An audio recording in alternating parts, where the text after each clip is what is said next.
Hi everyone. I hope y'all had a good lunch break. Hello. Okay, that was Kimia. That was Naz. That's Rachel. That's Asosa.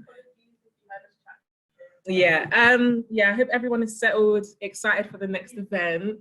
Asosa's filming me. So this event is like another self-care club. We've had a couple of self-care clubs since 2019, but this one is specifically about Afrofuturism. So if Afrofuturism is like a new concept to anyone, we'll get into it and we'll hopefully like be able to break it down, because it's quite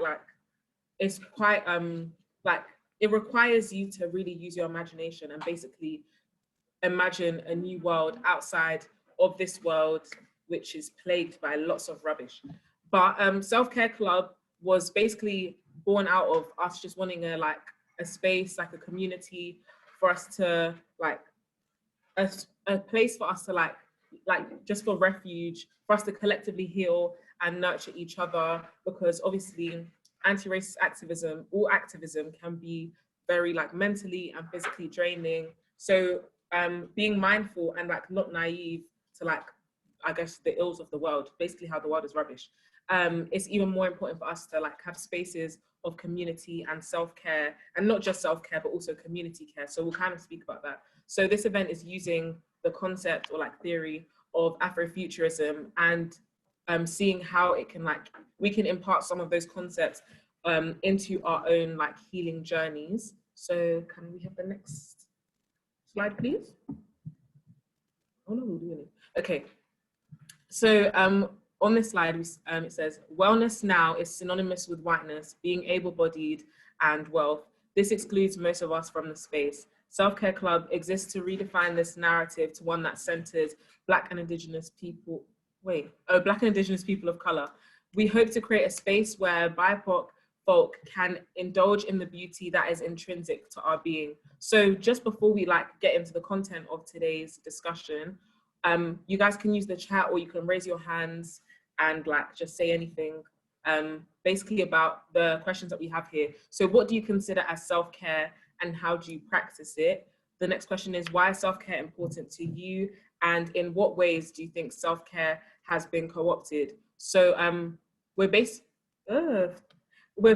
going to talk about this a bit more at length, later on during the discussion. But just at the start, we can get some ideas going about what everyone thinks about self-care. I'll go first. So self-care, I was kind of introduced to self-care on the face masks, what do you call it? Face masks, spa day type vibe. And I did engage. It was a fun time, elegant gowns, but ultimately that is very surface level. And even though committing a routine to caring for yourself on the physical and surface level can be useful, ultimately you can't face mask some trauma away, if that makes sense. There is a lot more deep down and intrinsic work that has to be done to exist loudly and to also just exist comfortably in the society that we live in. So I definitely found more self-care in being part of a community, in looking after a community in the way that I have the most capacity to. So in spaces like Warsaw, Wives, Friends of Palestine, in all liberation spaces and all liberation societies, that's where a lot of us found the most self-care and found the most radical self-care. Again, radical is a word that is used to describe a lot of things, but I do think it definitely is a radical act to exist in this society which wants to beat you up all the time, but still showing yourself so much care and knowing that you can't find that care, that you it's difficult to find that care outside of yourself or outside of your community. So committing yourself to fostering, to building that care from within yourself and for the people around you. So if anyone else has any ideas about what self-care is, what self-care looks like to them, how they practice it, it would be great if y'all could use the chat or whatever. Rachel. Yeah, I think blood. Yeah, self-care, as Josephina said, is often packaged quite superficial things, but things that can make you feel good temporarily. But I think for me, the one major thing that I try to do is journal and just get all my thoughts out on a piece of paper, because that really helps me process it. And also I think setting boundaries as well, like with other people who may not know that it's a particular boundary, and just ensuring that my space and everything that I do, like I'm protected in it as well, so that like when I do interact with people, they don't overstep those boundaries and then make it like a violent or just an unsafe space. But yeah, journaling and boundaries. Well, I try to implement boundaries as much as possible, but you know, that one's a bit, yeah, go on. I also think rest as well, and like forcing yourself to take rest, because I don't take rest, and I need a sofa to force me to actually unmute, not unmute, mute actually, and to not like be on my phone 24/7, which I am. And I think just because like obviously like the systems of oppression for the time being are always going to be there, and you will always have to, it is exhausting, like you will always be engaged in that type of organizing. So just knowing that like rest is radical, and like you should be allowed to take rest because the fight will always continue, is important.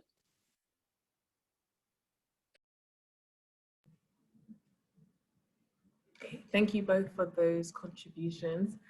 We will get back to this a bit later in the discussion. So can we have the next slide, please? Okay. Oh, I'm so sorry.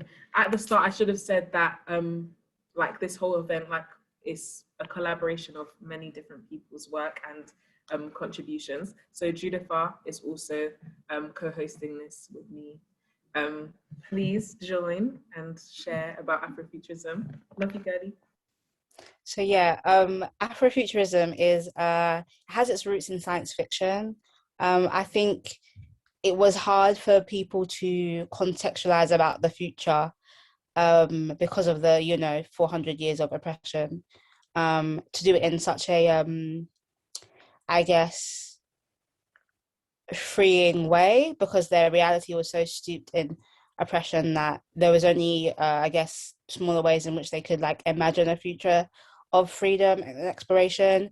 So that's why it's like sort of has its roots in science fiction, because it's about like the bending of reality and the manipulation of reality, and the like the binary of like of the imagination and like the real.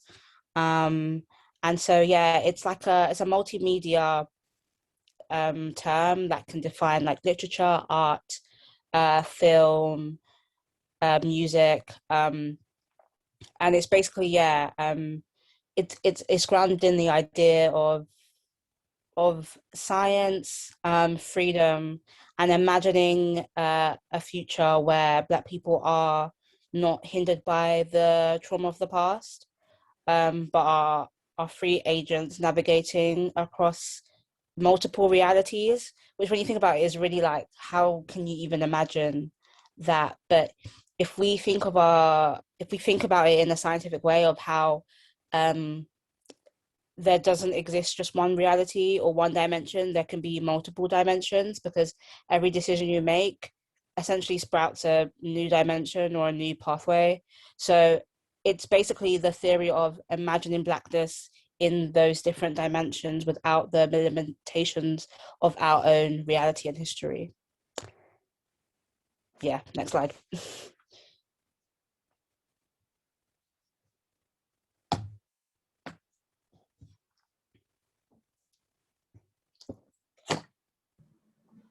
I think another big like component of Afrofuturism is not just in like envisioning a new future, obviously as the name suggests, but understanding how our past and our present it is used to like encourage us wanting like better conditions, like outside of the systems of oppression that we've basically just been like forced to deal with. Again, there's like a lot of conversations about agency and about how like in another life we wouldn't be choosing these conditions, so we can't like we should evaluate our past and our present and see how these can be used to inform us, like structuring a new world which doesn't violently oppress Black communities. So I put a quote here It says, submarine roots that is floating free, not fixed in some primordial spot, but extending in all directions in our world through its network of branches. We thereby live, we have the good fortune of living, this shared process of cultural mutation, this convergence that frees us from uniformity. So this is a quote by Edouard Glizon, and he was, I think he was from Martinique. Are they Martinican? Let me just stop talking. But anyway, a Black scholar from Martinique. And I think the idea here of like submarine roots, it is kind of like the way that we understand the ocean. Like, for example, one thing that's really scary to me is the fact that like the ocean is so big and we only have explored like 8% of it or something. Like, it's like we don't have much understanding of like what exists within the ocean, like how this like ecosystem works. And I think the imagery of the ocean is quite beautiful, and it's also quite inspiring because it captures like how limitless our possibilities are. And as Judith said, like every time you make a new decision, you open up like another realm, like there's so many more possibilities. So it's just like how limitless our possibilities of existence truly can be, because we have like these submarine routes or like connections which can which connect the whole of the diaspora, especially when you look at like the imagery of the ocean as part of the transatlantic slave trade of enslaved peoples. Like the oceanic history of the diaspora, like we traveled across these oceans. There are so many stories which were created, and also stories which were lost in the ocean, but also the ocean connects all of us because obviously it's like it's everywhere. We're positioning our cultures, our like new existences within the ocean. So it just makes me think of just how like limitless we can be, like how like if we really like, I don't know, let me just stop there. But anyway, next slide. Oh God, sorry. Next slide, please. We're all just running around in this room. So a book that I read parts of it, which I at the time didn't really realize was like a very much like an Afrofuturistic book when I went into reading it, is Black Utopias by Jana Brown. So this book, Jana Brown, she takes up the concept of like utopias as a way of exploring different like alternative states of being and like livelihood, but mainly through like Black culture and like music. So in this book, she's basically like drawing upon different like creators, so like musicians, like scholars, poets, and like destabilizing our conception of like what human is, and like radically choosing to refuse this like European humanist liberal like conception of like what it means to be human, or like these ideas of like subjectivity and all of that, basically just completely rejecting the ideas of like humanism and what it is to be human. And one of the quotes that she quoted from Fanon that's in the book is, "I am Black, I am in total fusion with the world, in sympathetic affinity with the earth, losing my id in the earth, losing my id in the earth of the cosmos. I am Black, not because of a curse, but because my skin has been able to capture all the cosmic effluvia. I am truly a drop of sun under the earth." And that's from Black Skin, White Mask, which I know a lot of us are familiar with. So in this book, in what Fanon was writing about in 1967, and also what Jana Brown is writing about, they're basically conceptualizing Black people as being like untethered from the idea of like rights and wanting to be recognized by the state or like representation, but constantly just celebrating ourselves in those words like cosmic effluvium. I don't really know what that means, but just with us just being like as part of the universe, or being part of a universe that we have like imagined for ourselves. So like in this book, she's speaking about like alternative senses of self and alternatives like understandings of what it means to be a human, what it means to be a political subject, what it means, like what freedom looks like, what equality looks like. And I think this is one key component of Afrofuturism, basically just completely like tearing apart our understandings of everything. Like, because again, the way that we understand the world, the way that we understand ourselves and relate to other people, because of that, is through socialization, is through these systems and structures of oppression. So when you just dial all of that back, ultimately, nothing is left. And that's kind of scary, but it's also like, it is kind of like, it's also beautiful at the same time, because nothing is important. Like, things are important, obviously, but like nothing is real,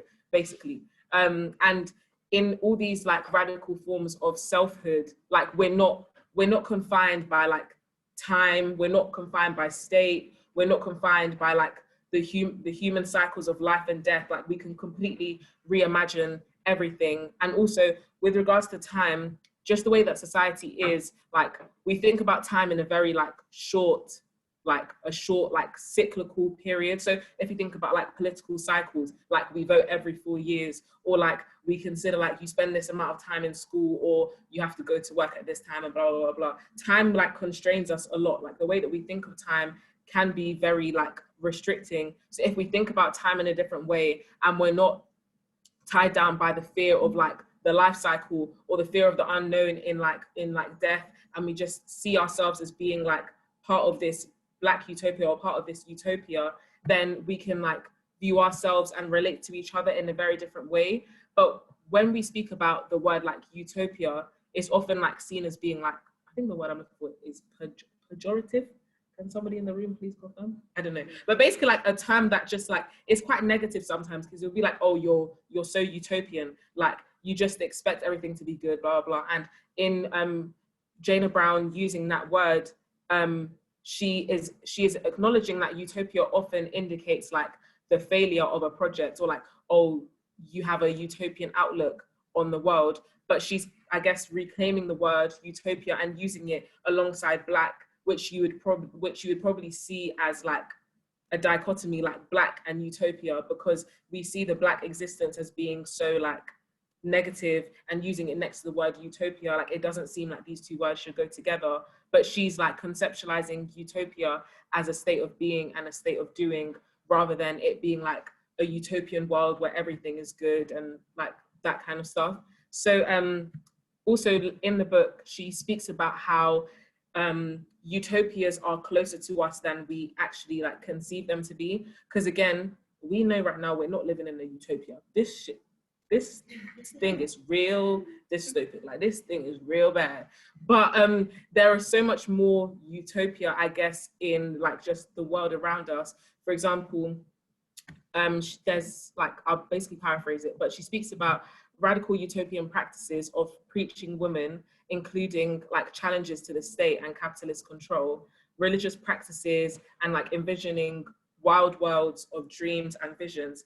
And this as a concept, like, this is something that we see, like women, especially in like the Black Atlantic, like in Latin America and the Caribbean, and in Africa also, like across the diaspora, women like using like spiritual practices to challenge the state, to challenge control, and to envision like new worlds, especially in like in Latin American religions, like from Brazil, Candomblé, in Santeria, in Cuba, like how these religions, or these spiritual practices, like a lot of them being like syncretic religions, how they bring like imagery of like women, of like sacred women who are going against the European like humanist tradition, who are raising communities, who are building their own communities. And we don't just have to see this in like an abstract sense of like religion and spiritual practices, but even like more so in the everyday, like how women can be seen as like women and femmes can be seen as like world builders, or like in like the African traditions of like farming, or like or indigenous traditions of like nurturing the land. And just these things, these are us creating our own radical utopian practices outside of capitalist state control, because they don't have to be like big abstract things that we don't understand. It can just be things which are quite close and quite everyday. So another quote from the book is, dystopia forms the terrain of our existence, but forms of Black life and liveliness are claimed and created in the terror. And I thought when I read this quote, it did remind me of I think it was something that Lola Olufemi said at an event. They basically said like, capitalism obviously informs their reality, and capitalism is something which generates fear. Like, we have a lot of fear about not understanding the world and the world that we live in and the world that we navigate. But ultimately, capitalism also inspires them to activate their imagination and to create a new life and a new liveliness within this terror and within this fear. So like, it's not something which should constantly be like, obviously it's easier said than done. Like, we're speaking about these things in quite like abstract and like broad terms, but it like it should also inspire us to enact our imagination. So one big thing, like this is one big concept throughout Afrofuturism, is considering how Black people have historically been excluded from the category of human. And I know like a lot of us have engaged with Afro-pessimism and like other theories or literature like that, which speaks about how Black people have always been denied being like part of the category of human. But in this case, I feel like it's a more like, I wouldn't go as far to say optimistic, but I guess just like a different way of viewing it, because Jana Brown and other like Afrofuturists speak about how Black people have historically been excluded from the category of human. So we have a more like epistemic and ontological mobility. Like, we have more room to move and to exist outside of this category of human. And I think this kind of links to what we spoke about in Decolonizing Queerness yesterday, like about how Black women have been excluded from the category of women. So like, I think Foppe said, like, we might as well have fun with it, because there's no reason for us to constantly perform womanness. There's no reason for Black people to constantly feel like we have to perform humanness if this category of human has always excluded us.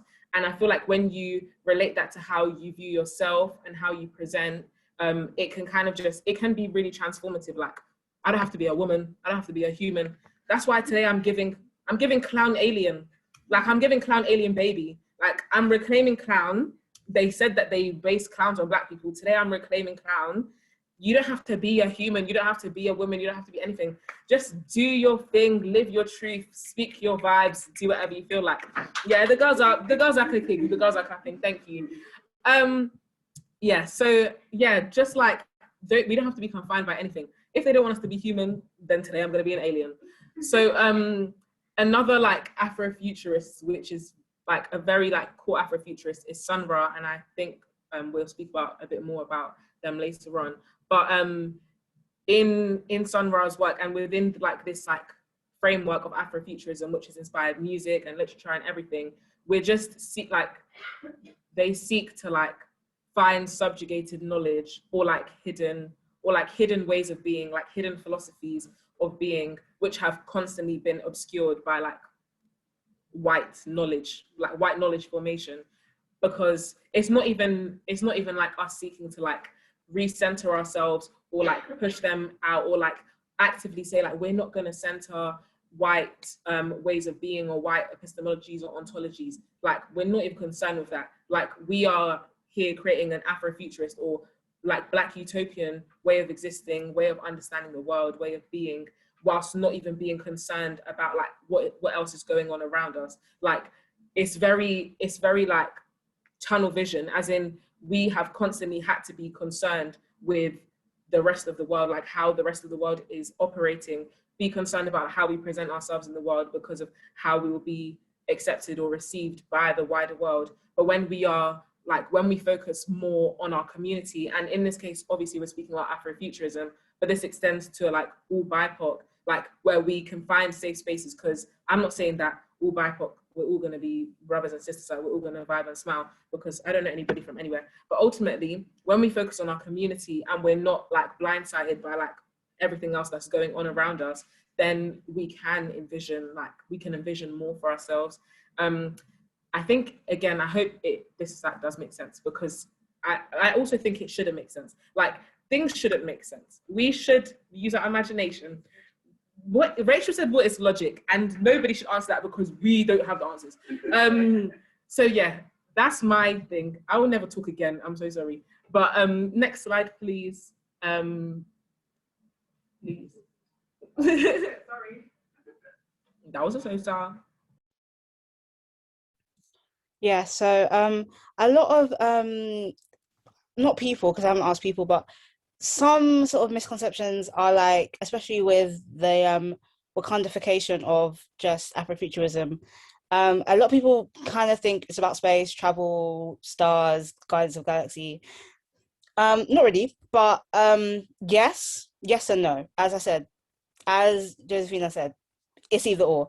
But yeah, Afrofuturism is born out of science fiction and the alienation of the Black diasporic experience. So what Josephina said about, being unhuman or just non-human, Afrofuturists mean that in a metaphysical and metaphorical term, but also in a literal term, like we are alien, like we've been treated like non-human, therefore we are like alien.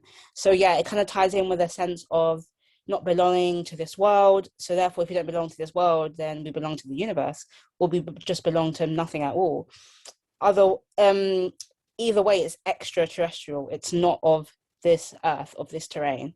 Afrofuturism reimagines not only new forms of temporality, like Josephina was saying about new times, lines, new existence, new ways of being, existing, not looking at it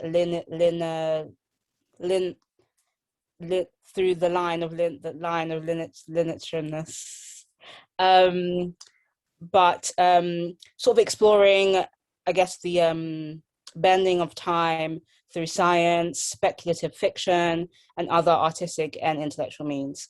So in the sense that like science and space and the galaxy provides us with new information about how time is not even real, and also how like the universe is very young, and there's so much more out there to be explored, is the same sort of, it's giving the same sort of oceanness of exploration that the Black identity sort of needs and craves, and not only needs and craves, but also has. And again, it's about that tunnel vision, exploring that universe that is open to us, that we were denied exploring for so many years. So yeah, that's why space is really sort of a part of it and also not a part of it. So yeah, I hope that explains everything. Next slide, please.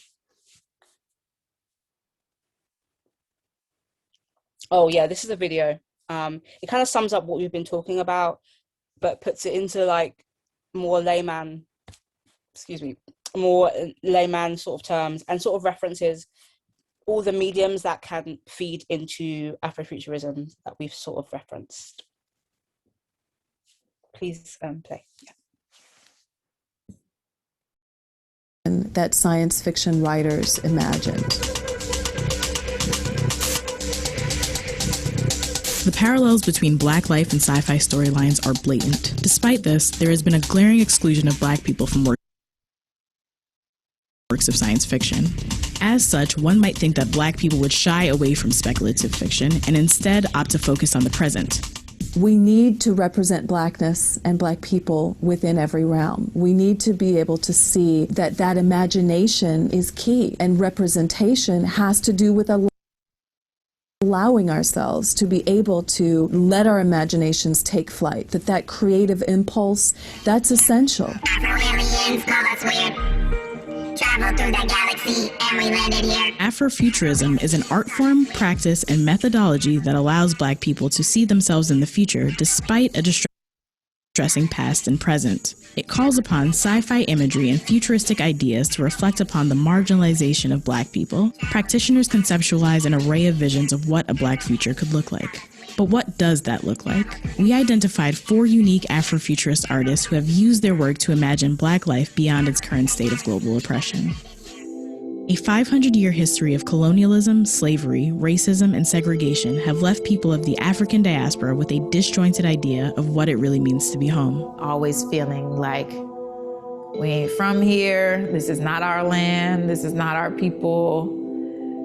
Being considered like this thing that's to be feared, like this unknown. Visual artist and hip-hop MC Jessica Valoris uses speculative fiction and science fiction tropes to encourage people of the African diaspora to phone home. Her piece, named after the famous E.T. line, uses audio soundscapes to allow people to audibly imagine what home might sound like.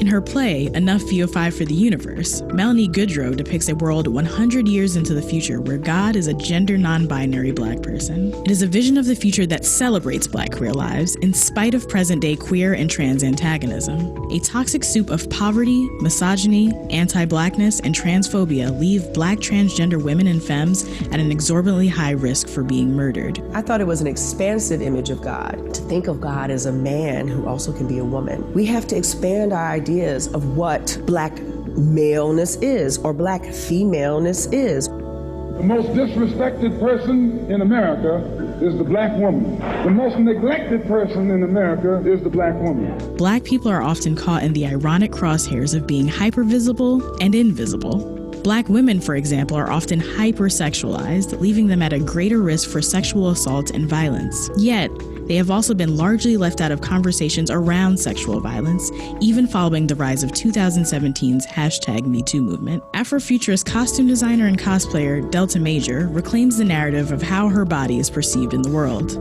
She creates clothes that she defines as wearable art, the goal of which are to define her beauty and sexuality on her own terms, whilst incorporating strong shapes and patterns that emphasize physical strength.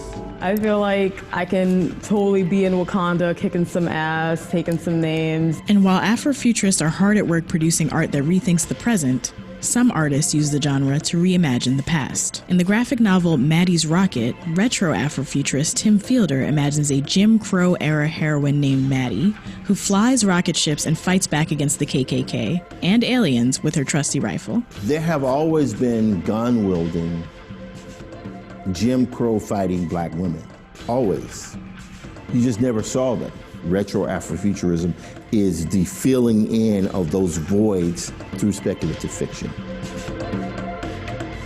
Afrofuturism is a pathway to Black liberation. It provides an avenue to be able to transform ourselves and our communities. The biggest Afrofuturist for me is Harriet Tubman. Like, she had dreams about liberation. She had dreams about freedom. Black people have been engaging in Afrofuturism well before the term was coined by Mark Derry in 1994. Whether the state of Black life be perilous or prosperous, folks of the African diaspora will continue to imagine expansive ideas of Black life in the past, present, and beyond.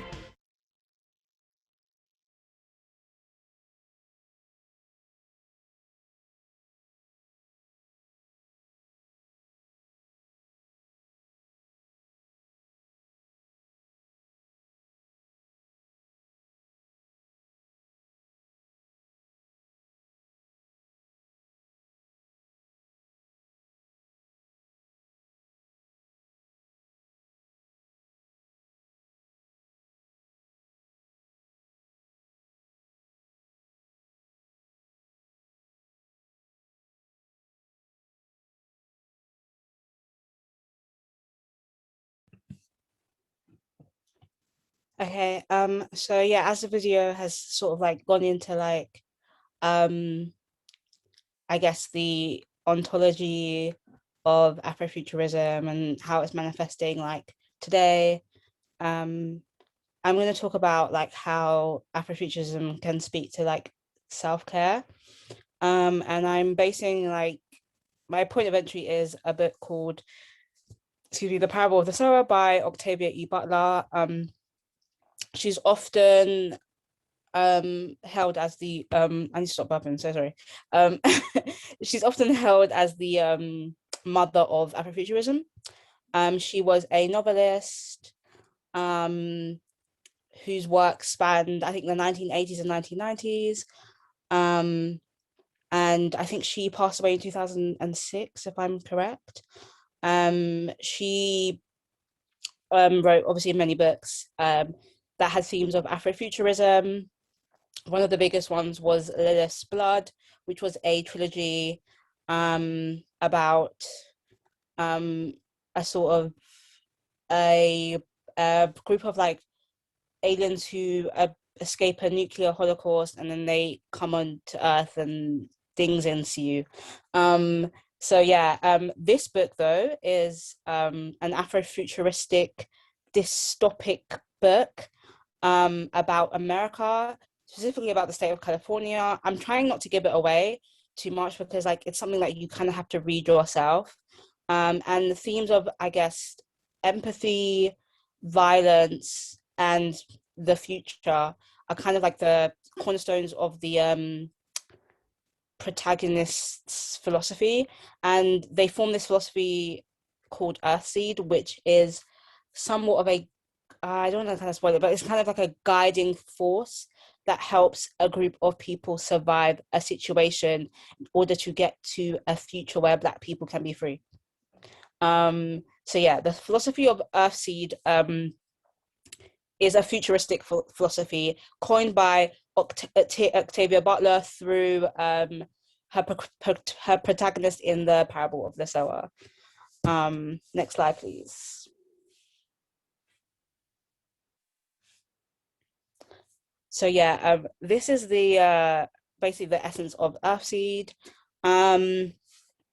Consider whether you're a human being, an insect, a microbe, or a stone. This verse is true. That all you touch, you change. All that you change changes you. The only lasting truth is change. God is change. And the reason why I feel like that speaks to self-care is the universe scientifically is in a constant state of flux. Like, we know that. And I think as, I guess, people of the cosmos, not only does change bring strength and adaptability, but it also brings hope. I think without the hope of change, we won't be here where we are today. And it's the sentiment of imagining that fuels this change. And when you read the novel, you will understand that this imagination is genuinely the difference between life and death. And accepting that things can change is a way of protecting yourself, but also arming yourself, and also aligning yourself with the state of our world and the wider universe. And so that's how I feel like it ties into self-care, into Blackness, in terms of going beyond our physical reality, hoping, imagining and organizing for that better future,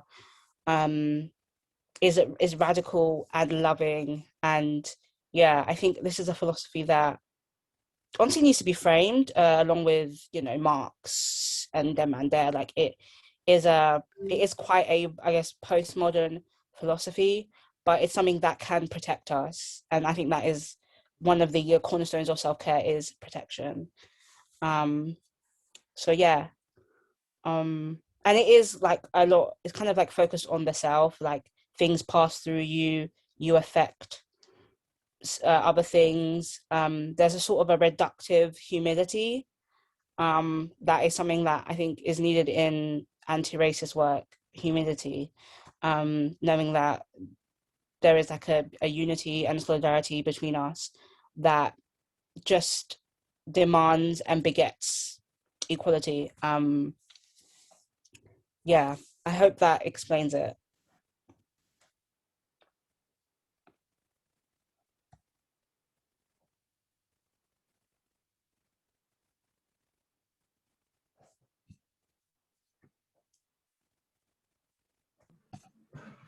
That was great, thank you.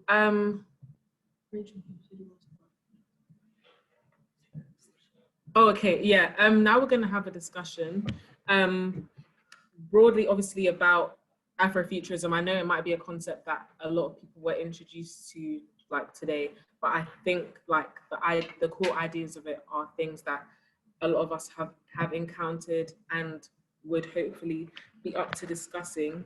So as we asked like questions in the beginning about self-care, how do you think, like, as Judith just spoke about, like with self-care, like a cornerstone of self-care being protection, and like obviously self-care is a reactionary thing, as in like if certain things happen, or like you experience certain traumas in this world, like how can that's more reactionary. But as a more like protective, or like not preventionary, but like as more for like protection, how do you think that like we could tie in ideas of Afrofuturism, or just ultimately just imagining a new world which is very much like outside of our conceptions of what the world is right now, yeah, I think I said a lot of words there, but basically just like, how can this tie in self-care? Rachel? Thank you. Thank you both. I really enjoyed this. This is really interesting. I have a page of notes. I'm just gonna go through them and then, you know, we'll see where the night takes us. So the first thing was about like imagining abolition, yes, but everything after abolition as well. So kind of like tying in with with what about rapist event, and also like some events for tomorrow. I think quite a bit of like Afrofuturism is it takes into consideration our situation like as like Black people, but it's not confined to that. Like it goes the step beyond. So yeah, I think Afrofuturism and abolition and just like the eventual well-being of like the Black population, because at the end of the day, like, you know, racism exists. I can do as many face masks as I want, but I'll really be happy when racism doesn't exist anymore. So let's think about what happens when it doesn't exist. So yeah, there's that. And also just in terms of like our culture. So I mean, I remember when Castro died. Castro's Ghanaian artist, one of the best, like he went too soon. But people were talking about how like the mermaids took him away and how he's with the mermaids and all of that stuff. And it was presented as something that was, I think because some people were like, yes, some people were like, no, but I think there's kind of beauty in not knowing, like, okay, what if the mermaids did take me away? Then there's a whole world of mermaids that we don't know about, and not that I want to know about them because, you know, like I might not, but then there's also that option that there's other worlds that do exist, and kind of like in that other worlds that do exist, but that also interact and engage with our world that we exist in. So it also helps in terms of like imagination and stuff like that. And then kind of I think Afrofuturism also engages with borderlessness, and a lot of us, we talk about, like, we know that we don't like colonialism, we know that borders and nations are all born out of colonialism. So the idea of like the borderlessness of time and of space is just so liberating as well, because it makes us engage with our present right now, but also like our future and what, like the things that we talk about. And even though we may not think it directly links to Afrofuturism, there are clearly links there. So yeah, I think that's really liberatory. And then what Josephina was saying about spiritual practices. So in Latin America, how many, like how kind of like, I don't want to say how like deities are, how that like stories about deities can sometimes be used to prop up and can also be used within like Afrofuturist songs and books and things like that. So it ties in the divine with the imagination, and we see like a lot of those ties. So then it also makes me think about like, you know, like, I don't know, it's just so like, just so much is going on here. It's just making so much sense. And then also another thing that I was going to say, I think sometimes Afrofuturism can like border on hotepness, like hotep-y kind of vibes. So when I say that, I think about, I don't think when Mike Tyson was saying this, he thought that he was being Afrofuturist, but he started talking about how, I think it was like a Breakfast Club interview, and he was speaking about how the Congolese, how they fight gorillas with their bare hands, and it's like, they actually, they don't do that. That's not true. But then, you know, there's also that element of imagination, but I don't think that's what he meant by it. But yeah, that's just like a reference. But yeah, it does kind of border on hotepery, I don't know. And I don't know if that's a good thing. I don't know if that's a bad thing. I think sometimes it can be a bad thing because it is kind of like ingrained in capitalism and ingrained in like our very system, but it's just cosmetically portrayed as Afrofuturism when like structurally there's not that element of imagination and like breaking shackles and all of those things. And then also about Wakandification. Listen, they didn't need to do Jade like that, because that is an excellent word. But Wakandification, I think, when it does come to like Afrofuturism on the continent, many people, especially in the West, so like many people in the diaspora in the West, so African Americans and like Brits of African descent as well, can sometimes, what's the word? Like they'll sometimes project what they think of Africa onto Africa when that isn't the case. So when people say, oh yeah, like Wakanda forever, it's not necessarily, well, not even when they say Wakanda forever, but when they think about Black Panther, and it's like, oh yeah, we would be kings and we would sell all this cobalt and all of these things, and it's like, okay, but engage with it more than that. Engage with Africa outside of capitalism. And I think that's quite difficult for a lot of people to do, because they have only ever engaged with Africa in regards to capitalism, and everything that they learn and everything that they think about is in regards to Africa and capitalism. And there's not that element of what if, you know? And then two other things I was gonna say. Utopias, I think we're not really talking for a long time, wow. Utopias, even in like the school system, in the education system, we're not presented with utopias by Black people that engage with Afrofuturism. So we'll read about like George Orwell and whatever that book was about, Big Brother, and we'll learn about all of that, but there's no, it doesn't go deeper than that. And as much as we think that is that, you know, that's I mean, I don't think it, but people might think, oh wow, that's radical, like wow, what if everyone was watching us and all of these things. There's another layer for Black people who know that in a surveillance state, that's the case, and with carcerality, that's the case. So the way that we engage with utopias are completely different to the way George Orwell would have engaged with utopia. Kimia said he snaked all his commie friends. I didn't know that. I don't know about him, white people. George Orwell is the surveillance state. Well, you heard it first. Period. That was Kimia's idea, not mine. And then what I was finally gonna say was how like our imagination is often stunted by the education system. Yes, again, if you're daydreaming in class, people like the teachers are like, oh, you know, pay attention. But I'm paying attention to my imagination, and that should be equally as valuable, you know, because I'm actually here creating a world that you don't exist in, but I and my people flourish. So yeah. So Josephina said some of us have ADHD. Yeah. So that's all I'm gonna say, and I feel like I've spoken for a long time. Everything you said was beautiful. I just wanted to speak a bit about Wakandification, because in the video that was played about Afrofuturism, I can't remember what it was that like, there was, Rachel, do you remember what she said in the video about Wakanda? She was, what, the girl? Oh, she said, I want to imagine myself in Wakanda doing something. Yeah, and taking people's names. Watching it. Oh, wait. She said she wanted to take people's names. Wait, sorry, I didn't hear that. She said that she wanted to take people's names. Oh, okay. It was something that was... Kill people, take people's names. Yeah, it just came across as being bad advice, ultimately. Because ultimately, like, around the like topic of like Wakanda, Black Panther, I think, like, I saw a tweet recently about, it was a TikTok. It was like, I want to be able to go back to the feeling that I had when I watched Black Panther in the cinema for the first time. And I saw that TikTok. I was like, no, that's so true. Life was so different back then, 2017. Like, I personally went with a big group of all my friends, and we were all there doing that. What's the thing again? This thing. We were doing all of it. It was lovely. It was excellent.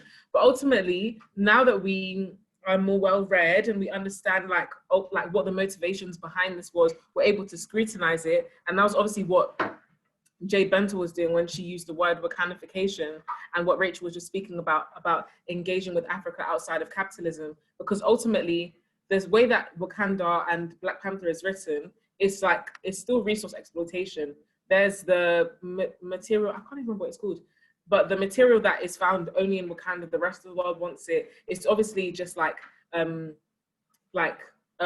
way of like telling the story of like how history has been, Africa being such like a resource rich continent, and how the rest of the world has wanted to take these materials and has done that through colonial plunder.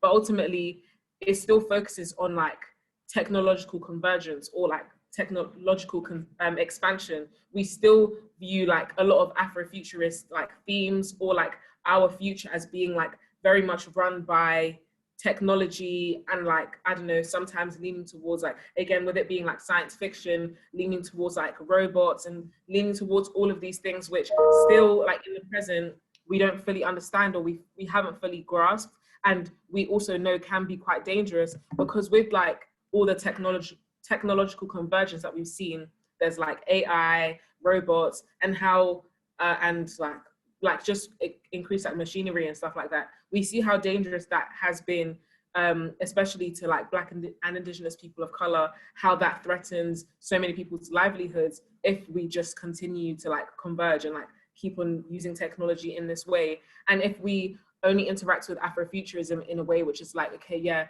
we're all gonna have chips in our arms and we're gonna have bionic arm legs and blah, blah, blah, and all of that type of stuff, it ultimately is just creating another world or another system or a new utopia, which is still going to be like oppressive. And I feel like that's because we're under, like, I can say that's probably because I'm understanding it within the realm of like, again, oppression and capitalism and all of that type of stuff, which is a big thing that Afrofuturism advises us not to do. But again, it can be quite difficult to like think outside of that. And another point, again, like off the back of what Rachel said, is this whole thing of like, we're all kings and queens, and how like Afrofuturism can often fall into like hotepery, because I won't talk about that man, but I hope we know which man I'm talking about, that man. Ultimately, yes, many of us were kings and queens, but many of us were also farmers and laborers. I'm still a farmer to this day. When I go back to Ghana, I live on my uncle's farm. Like, yes, we can be kings and queens. We can imagine the world in this way, and it can be liberatory if we think of ourselves as being royalty and all this type of stuff. But again, that's just feeding into our understandings of hierarchy, our understandings of us being at like placed at this level and other people being at another level. Like, ultimately, we're not trying to recreate systems of oppression. Like, we're not trying to like just flip the switch and we now come and oppress other people, which I think a lot of not specifically Afrofuturism, but like theories where Black people are trying to imagine new worlds, that's what they can fall into. And also that I think it was really important about how in the video, the person who was speaking about like a world in 100 years where God is a non-binary person, and they were basically speaking about us imagining like a spiritual being or like a higher being as being non-binary, them being a man whilst being a woman, or being like free of gender. I feel like these are also things that we have to bring into these conversations. Like, how will gender inform these societies or these communities? How does sexuality inform these societies or these communities, even though it feels like it might be regressive, because again, we're trying to like exist outside of all of these systems which we didn't ask for. Like, we didn't ask to be born and to be gendered, but these are all considerations that we do have to have. And it can be quite like, oh, why can't we just have fun and can't just open our minds and do anything? But like, we do have to, there has to be a level of care there. And especially for this being like thinking about self-care and community care, these are all questions that we have to ask. And these are all things that we have to scrutinize when we look at like theories like Afrofuturism, and also when we're talking like more broadly about like hotepery and like Black liberatory movements.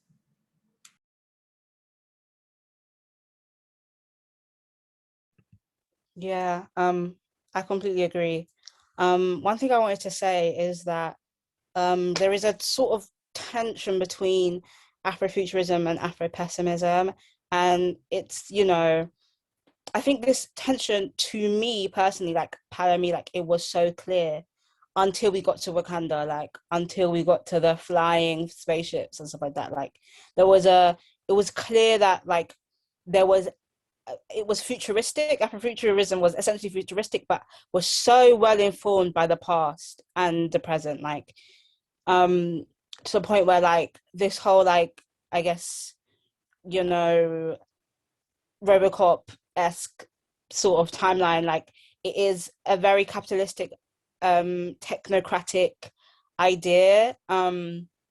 So that's why I kind of love Octavia Butler, because as the mother, as you know, this is a child essentially, as you know, someone who reared Afrofuturism up, like in the quote you can see that it was never really about hierarchy of actually anything.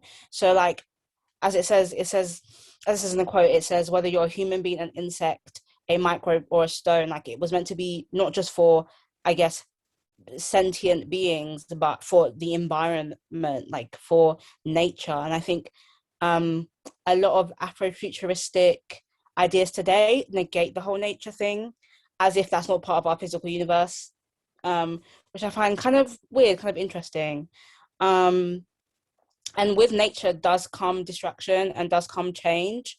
But in a way, it's I think it's just interesting how like I guess the OG Afrofuturists were aware of nature and its destructiveness and its beauty, but like the new conversation is all about like, yeah, AI and the future and stuff like that. But I think it's important to remember that nature, other beings, other life forms are a part of Afrofuturism, not just the human body or humanness. And one thing I will also say is that like there's some books that I think, you know, people need to read, and one of them is obviously Parable of the Sower, but another one is The Fifth Season by N.K. Jemisin, and I'd say it's a biracial unity of science fiction and Afrofuturism. And it's one of those texts where you don't know whether it's positive and you don't know whether it's negative. It's kind of about, I think it's kind of like a weird in-between, a weird future that is very much informed by our past. And as like the video says about how like people imagine to escape, it's basically what I'd say like a reckoning with everything that people have been through in the past, met with the surreal element of the future.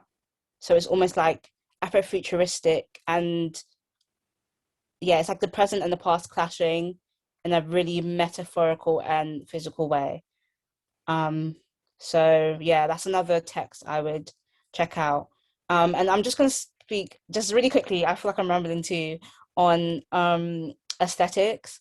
I find like as a filmmaker that like a lot of people sort of envision Afrofuturism as being like very beautiful, and reading Octavia Butler, there is some unbeautiful things that happen on the journey to Afrofuturism that I think when we think of Afrofuturism and the imagination and fantasy, sometimes we want to look at fantasy through like rose-tinted glasses, but we have to realize like it's the journey to Afrofuturism does start in the imagination, but it's also sustained through organization. Like that's how we actually get there. So whilst, you know, these aesthetic representations of what could be are so important, it's even more important to build a culture of care around that art, piece of art. So say if you have an art installation that you're paying people equally, you're, you know, being respectful of the environment that you're working in, the physical environment and the natural environment that is interacting with your work, making sure that like the sort of image that you put out is representative of the form of Afrofuturism, and also representative of those who have literally put their life work into the tradition. So yeah, that's something I think artists and creative also need to think about. Yeah, that's all I want to say.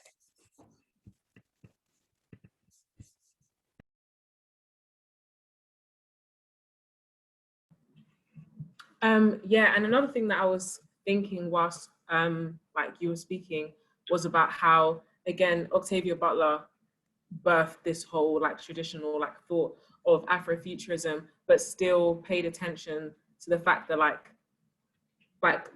that we don't want to understand the Afrofuturist world in a like anthropocentric like understanding of the world. Like again, we're forgetting everything that we know and we're starting again. So she's obviously saying whether you're a human being, an insect, a microbe, etc., etc., there was this broader understanding of us as being a part of nature and not being separate from nature. And I think this is, again, something which is so prevalent in like just indigenous practices everywhere.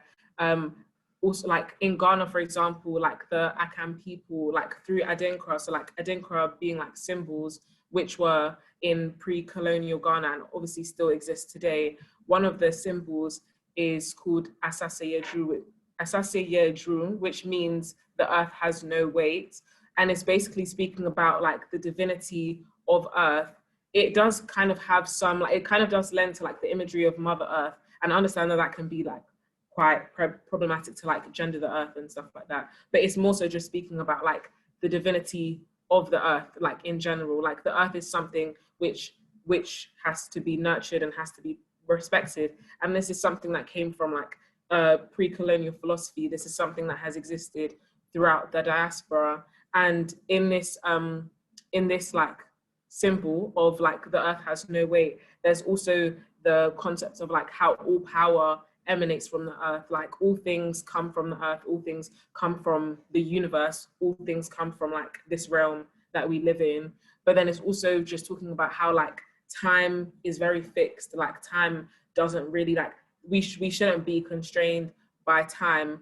And it emphasizes like the relationship between death, life, and nature, like how these things aren't things that we can separate. And I think, even though this is kind of like a side point, we live in quite like I think a word that someone used to describe it was like a grief-phobic world. Like our world is very like, we know that change is constant, but we also know that there's a certainty of like death and like of things coming to an end. But we live in a world which is quite like averse to the thought of that. And that also ties into like how we understand like the afterlife, or we understand like what happens after death and stuff like that. But in these principles which have existed in like pre-colonial Africa, or have existed for so long in like across the diaspora, we see how like people have always understood this and always accepted and like been like not open to this, because we don't really have any other choice, but like this has been something that's always been understood.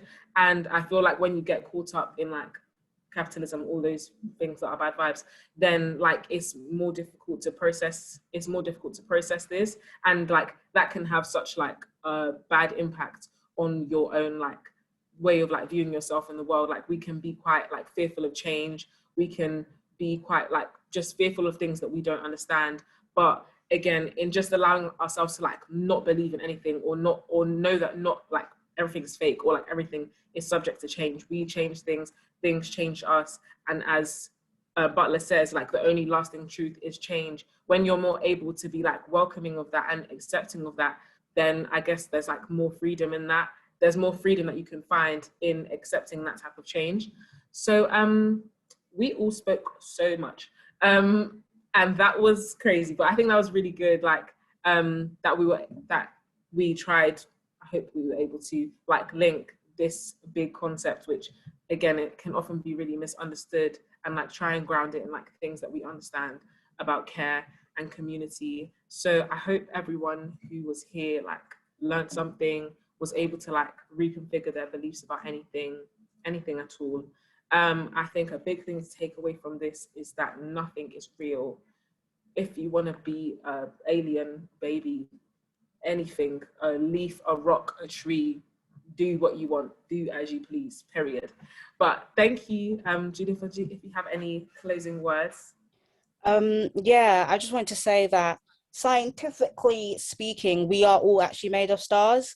So the stars we return to, take with that what you want. And yeah, I hope that you guys never stop imagining and putting that imagination into something, yourself or the outside world. Yeah, everything you touch, you pass through, you change, and it changes you too. Stan, Butler, yeah, that's it. Warsaw is now a Butler Stan account, period. Okay, we actually did finish on time. We're gonna have a 10-minute break before the next event, which is Radicals Reading Club. They're back, baby. And we're gonna be looking at captive genders. So everybody get your notebooks out.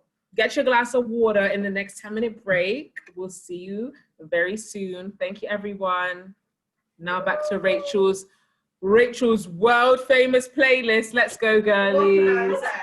Okay. Okay, bye.